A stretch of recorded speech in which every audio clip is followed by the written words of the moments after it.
Welcome back to the channel. In this video, we'll dive into best Fidelity Crypto regulatory considerations. So let's dive into it. If you're using Fidelity Crypto, it's important to know that your crypto assets are not covered by FDIC or SPIC insurance. So they don't have the same protection as the cash or traditional securities do. Fidelity Digital Asset, the platform custodian, is fully regulated and operates under US law, giving your holding institutional grade oversight.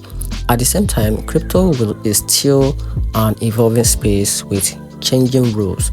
Coins should be classified directly in the future, and new regulations may affect custody, trading, or tax obligation. The key is to invest only what you can afford to lose, stay compliant with reporting, and keep high on updates in United States crypto laws and crypto regulatory.